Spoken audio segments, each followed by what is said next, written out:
Hello and thanks very much again for joining me for another Prokraft guide video. I'm going to stress guide, I hate the word instructions. I can almost guarantee you as I do this video I shall mention the word instruction at least 6 times. It's a bad habit that I must get out of. Anyway, what we're looking at today is a shoehorn kit. It's a pretty simple kit, that's one I've already completed. I'll show you here what comes in the kit. It is a single-ended kit. This is obviously the shoehorn part. It comes with an insert which is an M6 insert, and you would use these parts for different materials, depends what you're making your shoehorn with. Eventually it will come undone, I promise.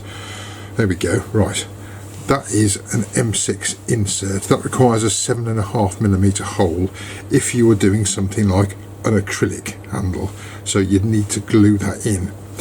If you're doing an acrylic handle, you don't have to use that. You can, if you have the right tools, actually tap an M6x1 thread directly into the acrylic. I'm not going to cover that in this video. There are other videos that we've got that cover tapping. It's pretty straightforward stuff. You need a tap set, we do sell them, and a certain size drill, I can't remember off the top of my head. Right, so that bit comes with it.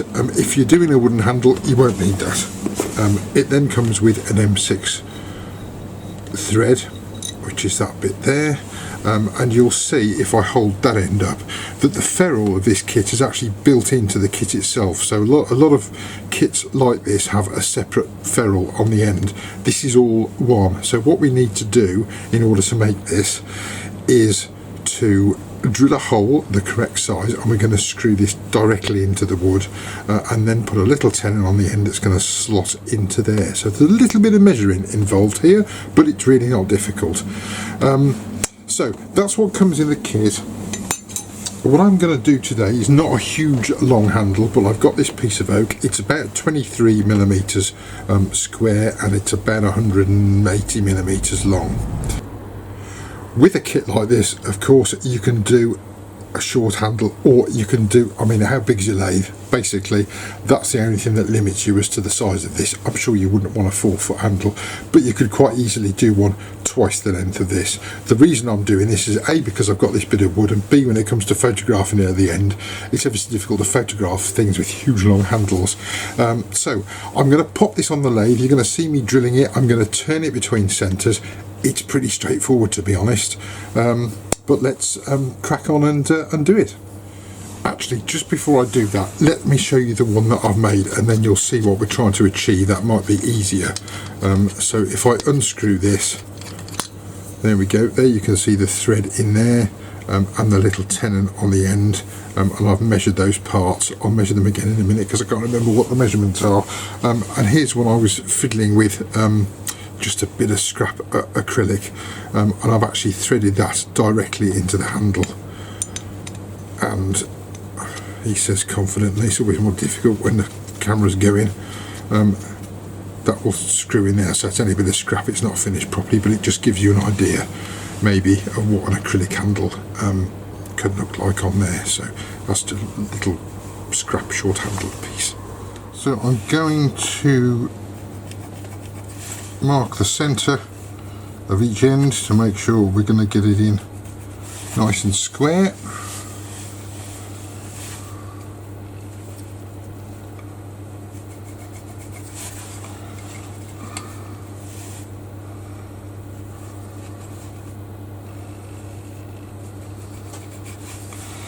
Looks about right to me. I'm then going to put this particular blanket, these are pen jaws, you can drill however you want to really. These are just more convenient for me filming on here, so we'll pop that in there, and we'll then look at drilling the hole for the shoehorn kit end to start with.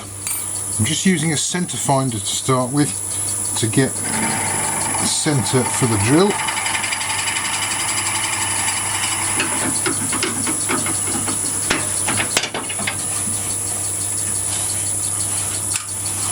And then I'm using a 5.5mm drill for the end for the M6 thread to go in, and we're just going to screw it directly into the wood a bit later.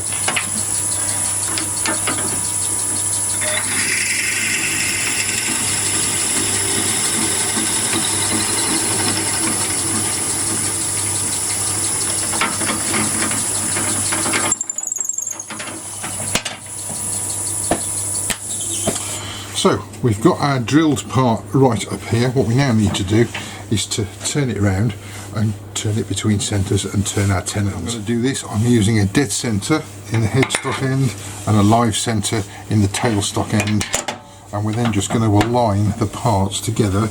The end we've just drilled I'm putting towards the headstock end, and the other end I'm going to centre that up, and then we'll be ready to go.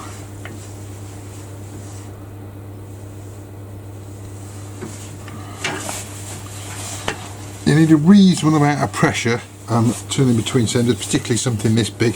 I've got to take all these corners off yet and turn the tenon, so I'm going to have it on quite high speed, a bit like turning a pen, to be honest, but of course you can mount and do this however you like. This is just my preference for doing it this way. And I can see already I haven't got that in the middle. That's way off the middle. Let's try again.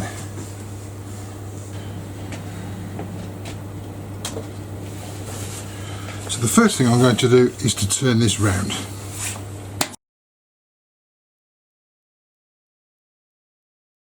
So next we're going to cut the tenon up this end to fit in here. So I'm going to use my calipers. I've already done this obviously. It's around about 11.7 in there, 11.6. I'll just tighten those off. So the first thing we're going to do is to do a tenon that diameter at 11.6, 11.5, round about there. At this point you can make the tenon as long as you like. It might be worth making it a little longer to fit into the shoehorn part, and then you can trim it down if you need to.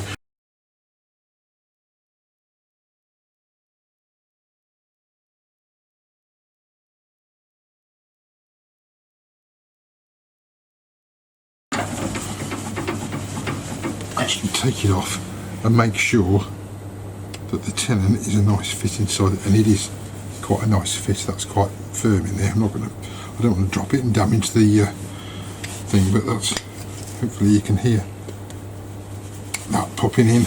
The length of that, just to help you out, is, hang on, let me get my calipers the right way round, 6.6 millimeters long. That, but say if it's a little bit longer you can always just sand the end off, that's not a problem at all.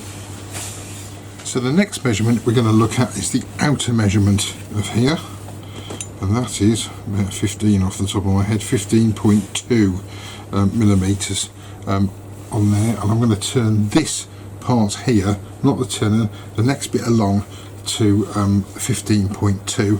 That will give us a seamless transition between the shoehorn and the handle. But you don't have to have it that way. There's nothing wrong with having a step if you want to. It's all down to your individual design. But for the purposes of this video, I'm going to trim that down to just over 15 millimeters.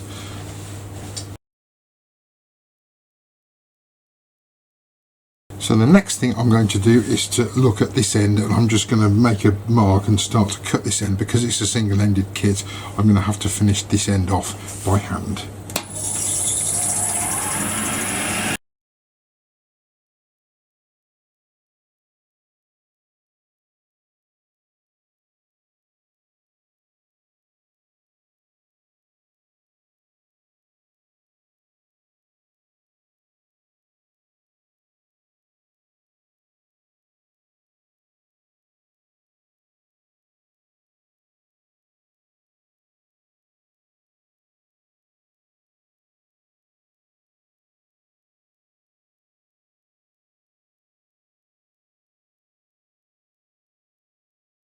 Then it's just a question of finishing off however you prefer. I'm going to just use a little bit of sanding sealer on here, and then a bit of hard wax, I think.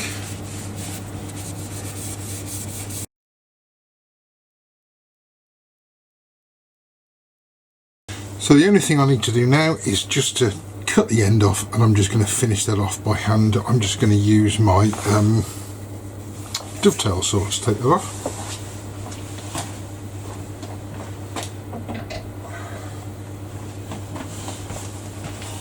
Any fine bladed saw will be fine.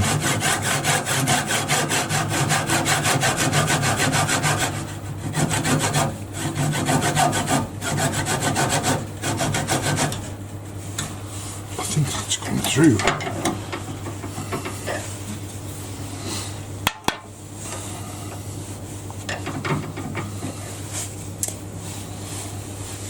So I'm just left with a little end. I'm just going to sand that off and finish it by hand.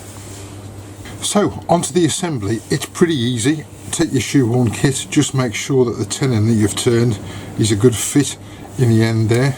We're going to pop the thread in the end of the shoehorn kit, and then we're simply going to screw the two parts together. You may see, this is me being perfectly honest with you, when I've used the pressure on the dead centre, it's put a tiny little crack in the wood. It doesn't really matter because you're not going to see this bit, but it is a compromise between the pressure used turning between centres and splitting the wood, and literally just screw together like so, and what you should get, that is a good tight fit. I can't show you how much pressure I'm putting on there, but quite a lot. There we go. That is hopefully quite a nice smooth transition from handle to a shoehorn part. So as always, there is the finished kit. I say this isn't a particularly long handled one, but still long enough to get down to help me put my shoes on, and anyone that knows, as you get older, getting down there gets more and more difficult, but there we go. So that's it. I hope that's useful. It's a pretty simple kit, to be honest, a little bit of measuring involved, but quite good fun and quite nice to do a handle and a spindle that you can put your own mark on and your own design on.